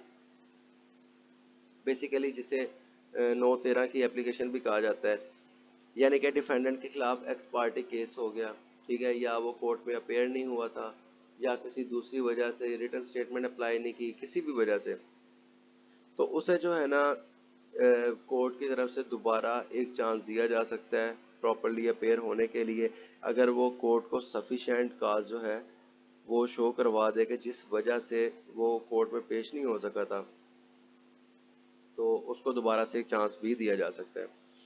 उसके बाद है इसमें rule 14, no decree be set aside without notice.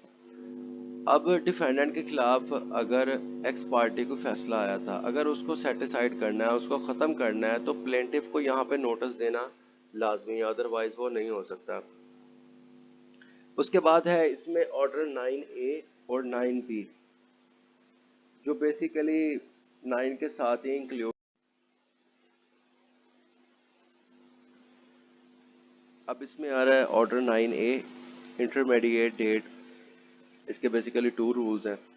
इसके अंदर वो कहता है कि जब प्लेटिंग जो है वो क्लोज हो चुकी होती है, यानी कि प्लेन भी दे दी गई है, रिटन स्टेटमेंट भी दे दी गई, तो उसके बाद फर्दर डेट जो है वो फाइनल की जाती है, कोर्ट की तरफ से सेट की जाती है, या प्लीडिंग के हवाले से फर्दर प्लीडिंग के लिए, यानी कि री एडजॉइंडर के लिए, या एडिशनल रिटन स्टेटमेंट के लिए, या किसी बेटर कॉपी के लिए, किसी इंस्पेक्शन वगैरह के हवाले के लिए। तो लेकिन कोर्ट जो है वो मैक्सिमम 3 दिन की डेट जो है वो कर सकती है, जो रूल्स में कहा जाता है, लेकिन इन प्रैक्टिस तो कुछ और ही है इसके अंदर। उसके बाद है 9B, ADR। ADR जो है वो बेसिकली अल्टरनेटिव डिस्प्यूट रेजोल्यूशन है। हाई कोर्ट की तरफ से जो है ना वो ADR सेंटर बनाए गए हैं ताकि केसेस को जल्दी से जो है वो वाइंड अप किया जा सके।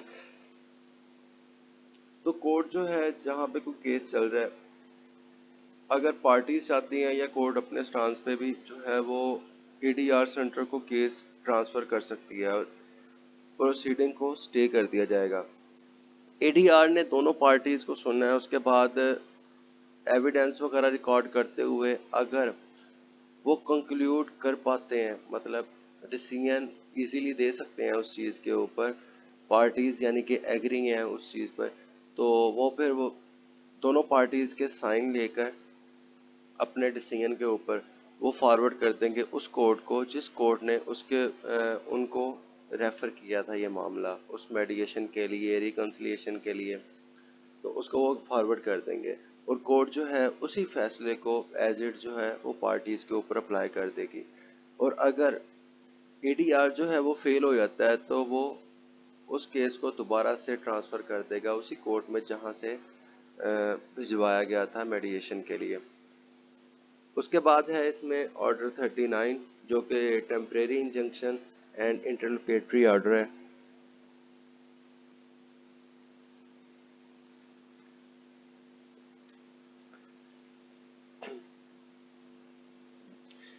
इसके सब रूल 1 में कहता है cases in which temporary injunction में बी ग्रांटेड। 39 ऑर्डर काफ़ी इंपॉर्टेंट है, जिसके अंदर जो है वो एप्लीकेशन दी जाती है किसी भी स्टे ऑर्डर के लिए 39(1)(2) के तहत, यानी कि 39 ऑर्डर और रूल 1 और रूल 2 के तहत। कहता है कि cases in which temporary injunction में बी ग्रांटेड, कि वो कौन से केसेस हैं जिनके अंदर जो है टेम्परेरी इंजंक्शन या स्टे दिया जा सकता है। कहता है कि जहाँ पे इस चीज़ का यानी कि इशू हो कि जो प्रॉपर्टी है या कोई चीज़ है वो इन डेंजर है, वो ख़राब हो जाएगी या उसको डैमेजेस वगैरह होंगे, या फिर जो डिफेंडेंट है वो उस चीज़ को सेल कर देगा या उसको नुकसान पहुंचाएगा, तो वहाँ पे जो है वो स्टे दिया जा सकता है, टेम्परेरी इंजंक्शन कोर्ट ग्रांट कर सकती है। उसके बाद सब रूल 2 है, इसमें कहता है इंजंक्शंस टू रिस्टेन रेपुटेशन और कंटिन्यूस ऑफ ब्रीच, यानी कि अगर डिफेंडेंट की तरफ से बार बार ब्रीच ऑफ कॉन्ट्रैक्ट की जा रही है या बार बार मुदाखलत की जा रही है, तो जो इंजंक्शन होता है उसको कंटिन्यू भी रखा जा सकता है। टेम्परेरी इंजंक्शन को परमानेंट भी किया जा सकता है जब तक कोर्ट का फैसला ना आ जाए, यानी कि जब तक कोर्ट का फाइनल जजमेंट नहीं दे देती, डिग्री पास नहीं कर देती, तब तक भी स्टे ग्रांट किया जा सकता है। उसके बाद है इसमें सब रूल 3, कहता है before granting injunction court to direct notice to opposite party. Plaintiff की तरफ से केस फाइल किया गया, उसके साथ उसने टेम्परेरी इंजंक्शन की भी एप्लीकेशन दे दी, तो कोर्ट उसको ग्रांट करने से पहले अपोजिट पार्टी को नोटिस भी देगी। लेकिन कुछ जगह पे है कि वो नोटिस देना ज़रूरी नहीं है, और कुछ जगह पे है कि यानी कि टाइम जो है नोटिस देने का वो 2 से 7 दिन है, यानी कि कम से कम 2 दिन और ज़्यादा से ज़्यादा 7 दिन पहले जो है वो उस चीज़ का नोटिस देना है। लेकिन कुछ जगह ऐसी है जहाँ पे इस चीज़ का ख़तरा हो कि भाई अगर नोटिस देने में टाइम ज़ाया होगा और वो प्रॉपर्टी जो है वो ख़राब हो सकती है, कोई मूवेबल प्रॉपर्टी है किसी भी हवाले की, कि उसके जो है वो ख़राब होने का डर है, तो फिर उस कंडीशन में नोटिस देना कंपल्सरी नहीं है। उसके बाद है sub rule 4, order for injunction में बी डिस्चार्ज वैलिड और सेटिसाइड, के इंजंक्शन के हवाले से जो कोर्ट ने टेम्परेरी ऑर्डर दिया था उसको मज़ीद बढ़ाया भी जा सकता है, उसको ख़त्म भी किया जा सकता है, या उसके अंदर चेंजेस भी की जा सकती हैं। उसके बाद है सब रूल 4 है injunction to cease to be in force after certain period. इसके अंदर वो कहता है कि जो स्टे ऑर्डर है यानी कि टेम्परेरी इंजंक्शन या परमानेंट इंजंक्शन जो उसका टाइम पीरियड है वो एक ख़ास हद तक होता है जो बेसिकली 6 महीने है। अगर 6 महीने के अंदर अंदर कोर्ट फैसला कर देती है तो वो पहले ख़त्म हो जाएगा। अगर कोर्ट का फैसला नहीं आता तो वो 6 महीने तक उसका टाइम होगा, सिवाय इसके कि कोर्ट ऑर्डर करके मज़ीद उसका टाइम पीरियड बढ़ा दे। उसके बाद है 5 injunction to corporation binding on its officers. किसी कॉरपोरेशन के हवाले से अपने ऑफिसर्स उस कॉरपोरेशन के ऑफिसर्स को बाइंड करने के लिए या उसके सारे मेंबर्स को बाइंड करने के लिए भी कोई इंजंक्शन ग्रांट किया जा सकता है। उसके बाद रूल 6 से लेकर 10 तक है इंटरलोकेटरी ऑर्डर्स। इसके अंदर वो कहता है कि power to order interim sale, यानी कि जो इंटरम ऑर्डर होता है बेसिकली कि जब यानी कि जिस तरह एक सूट के साथ टेम्परेरी इंजंक्शन की एप्लीकेशन दी गई थी उसी तरह इंटरम ऑर्डर के लिए भी या इंटरम सेल के लिए भी एप्लीकेशन दी जा सकती है कि कोर्ट उसके ऊपर जब तक फैसला नहीं आता उससे पहले उसकी सेल का ऑर्डर जो है वो पास कर दे। और उसके लिए बेसिकली क्या होता है कि आपको कोर्ट में एक श्योरिटी जमा करवानी होती है, सिक्योरिटी देनी होती है उस चीज़ की अमाउंट के रेलिवेंट या जितनी कोर्ट ऑर्डर करे। इंटरम सेल का बेसिक पर्पस ये होता है कि कोई फॉर एग्जांपल कोई फ्रूट्स वगैरह के हवाले से या कोई इस तरह का प्रोडक्ट है जो कि अगर मतलब पड़ा रहेगा तो ख़राब हो जाएगा या उसके ज़ाया होने का डर है, तो कोर्ट जो है उसकी सेल या उसकी कोई प्रेजर्वेशन किसी भी हवाले से कोई ऑर्डर कर सकती है कि जब तक उसका फैसला नहीं आता तो इंटरम ऑर्डर पास कर दिया जाए ताकि उस सूट प्रॉपर्टी को बचाया जा सके इस तरह के डैमेजेस से।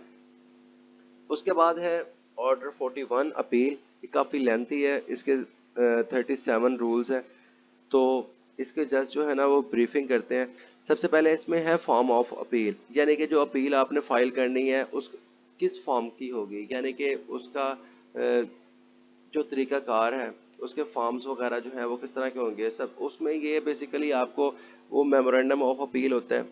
मेमोरेंडम के अंदर जो है ना आपने एपेलेंट कोर्ट के बारे में लिखना है कि आप कौन सी किधर आप केस फाइल कर रहे हैं, आपकी लोअर कोर्ट कौन सी थी जहां से वो केस आया है, और ग्राउंड्स कौन कौन से हैं जिनके ऊपर आप वो करना चाह रहे हो, अपना नाम यानी कि केस की प्रॉपर डिस्क्रिप्शन। उसके बाद अगर प्लीडर है तो उसके बारे में भी आपने बताना है। उसके बाद 2 में है कि ग्राउंड जो है अपील में आपने कौन कौन से लिए हैं उन सारे ग्राउंड्स को भी आपने बताना है। ठीक है, उसके बाद अगर मेमोरेंडम जो है कोर्ट उसको रिजेक्ट भी कर सकती है या उसको अमेंडमेंट के लिए भी कह सकती है अगर उसके अंदर किसी किस्म की कोई डेफिशिएंसी है जो कि सब रूल 1 में बताई गई थी। उसके बाद मजीद इसमें कहता है कि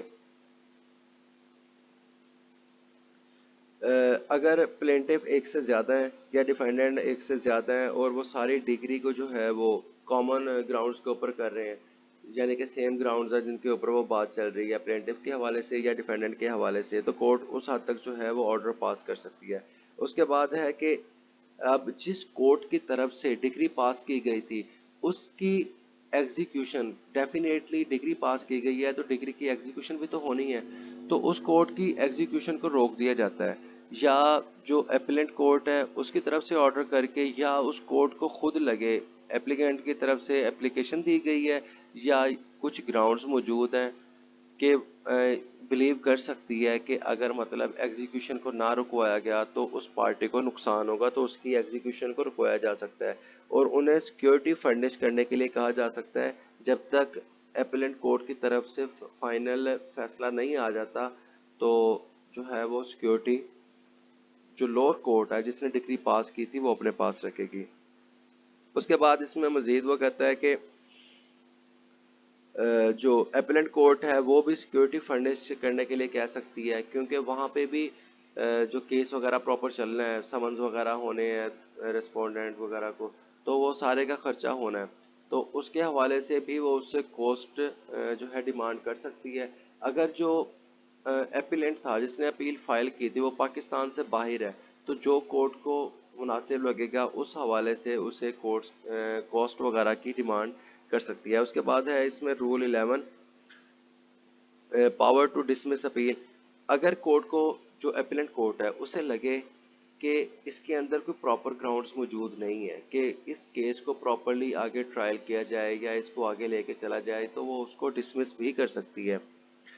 और अगर उन अपीलेंट कोर्ट को लगे कि ये प्रॉपर इसके अंदर ग्राउंड्स मौजूद हैं कि इस केस को आगे चलाया जाए, तो कोर्ट जो है डिफेंडेंट को नोटिस करेगी। इसके अलावा जो है वो हियरिंग के लिए डेट वगैरह भी वो फाइनल कर देगी। और जो लोअर कोर्ट थी जहां से डिग्री पास की गई, उसको भी इस चीज़ के बारे में नोटिस देगी। उसके बाद है राइट टू बिगिन, कि यानी कि केस स्टार्ट किसने करना है। केस डेफिनेटली वही स्टार्ट करेगा जिसने केस फाइल किया था, यानी कि जो अपील फाइल जिस बंदे ने की थी, अपीलेंट। उसके बाद है dismissal of appeal for appellate default. अगर अपीलेंट की तरफ से कोई डिफॉल्ट होता है कि उसने समन्स वगैरह प्रॉपर नहीं किए या वो कोर्ट में अपेयर नहीं हो रहा, तो उसके खिलाफ जो है वो या सूट को डिसमिस कर दिया जाएगा, ठीक है, या एक्स पार्टी। उसके बाद इसके अंदर है कि dismissal of appeal where notice not served in consequences of appellant failure to deposit cost. जहाँ पे एपिलेट ने समन्स के हवाले से, ठीक है, या जो कॉस्ट उसे एपिलेंट कोर्ट ने कही थी कि आपने यहाँ पे सबमिट करवानी है, आपने सिक्योरिटी या श्योरिटीज वगैरह देनी है, अगर उसने वो नहीं की, तब भी कोर्ट उसे चांस दे के अगर वो फिर भी नहीं करता तो अपील को जो है वो डिसमिस कर सकती है।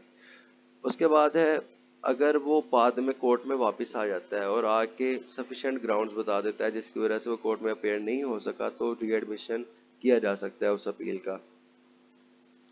उसके बाद है कि एडजमेंट के हवाले से, यानी कि कोर्ट जो है वो टाइम दे सकती है पार्टी को, अगर वो टाइम पे यानी कि अपेयर नहीं हुए। अपीलेंट कोर्ट की पावर की बात की जाए तो सेम पावर है उसके पास कि अगर वो चाहे तो न्यू ग्राउंड जो हैं उनको ट्रायल करने के लिए लोअर कोर्ट में भेज सकती है जिस कोर्ट ने डिसाइड किया, या किसी भी दूसरी कोर्ट को, या अगर कोई न्यू एविडेंस वहाँ पे हुआ है। जनरल रूल ये है कि न्यू एविडेंस नहीं दिया जा सकता, लेकिन अगर वो ज़रूरी है केस के शूट कर रहा है, तो फिर जो है कोर्ट जो अपीलेंट कोर्ट है वो अपनी सब ऑर्डिनेट कोर्ट को ऑर्डर कर सकती है कि आप जो है इस एविडेंस को रिकॉर्ड कर लो। और कोर्ट की, अपीलेंट कोर्ट की जो भी फाइंडिंग वगैरह होगी या ट्रायल कोर्ट की जो भी फाइंडिंग होंगी, वो अपीलेंट कोर्ट को फॉरवर्ड की जाएंगी। उसके बाद जब जजमेंट पास की जाएगी, वो सारे पॉइंट्स, सारी चीज़ें रिकॉर्ड की जाएंगी। उसके बाद जजमेंट प्रोनाउंस करते हुए वो पॉइंट्स जिनके ऊपर उन्होंने अपनी रीजनिंग दी है, उनका डिसीजन, उनके पॉइंट्स जो यानी कि फैक्ट एंड इशू थे उनके ऊपर उनका डिसीजन, वो सारी चीज़ों को भी वहाँ पे मेंशन किया जाएगा। और जजमेंट यानी कि उसके अंदर उन्होंने क्या ऑर्डर किया है, आया कि जो डिग्री थी उसी को कंटिन्यू किया है या उसको सेटिसाइड कर दिया है या उसके अंदर कुछ चेंजेस किए हैं, उन सारी चीज़ों के बारे में भी बताएंगे। उसके बाद पार्टीज जो है यानी कि एपेलेंट और रेस्पोंडेंट, उनको भी कॉपीज दी जाएंगी उस जजमेंट की, और जिस कोर्ट ने डिग्री पास की थी ओरिजिनल जुरिस्डिक्शन में, उसको भी वो कॉपी भिजवाई जाएगी। उसके बाद है ऑर्डर 43। ऑर्डर 43 के अंदर उसने बताया कि अपील फ्रॉम ऑर्डर्स, तो बेसिकली हर ओरिजिनल डिग्री के खिलाफ अपील हो सकती है, लेकिन हर ऑर्डर के खिलाफ अपील नहीं हो सकती। इसके अंदर उसने वो सारे ऑर्डर्स मेंशन किए हैं जिनके अंदर आप अपील में जा सकते हो। फॉर एग्जांपल रूल 10 ऑर्डर 7 है, उसके अलावा रूल 8, रूल 10 और ऑर्डर 8 भी है, उसके अलावा ऑर्डर 9, रूल 9, ये सारे उसने ऑर्डर इसके अंदर मेंशन किए हैं रूल 1 के अंदर। उसके अलावा प्रोसीजर के अंदर वो कहता है कि इसका सारा प्रोसीजर यानी कि किस तरह ऑर्डर को कंटिन्यू किया जाएगा, वो सारा प्रोसीजर सेम वही अडॉप्ट किया जाना है जो कि ऑर्डर 41 के अंदर बताया गया था। यानी कि डिग्री के खिलाफ अगर आप अपील में जा रहे हो, जो उसका प्रोसीजर है वही इसके अंदर अप्लाई किया जाएगा। तो ये था आज का लेक्चर। आई होप आप लोगों को समझ आ गई होगी। अगर किसी किस्म की कोई क्यूरी हो तो काइंडली कमेंट सेक्शन में मेंशन कर दीजिएगा।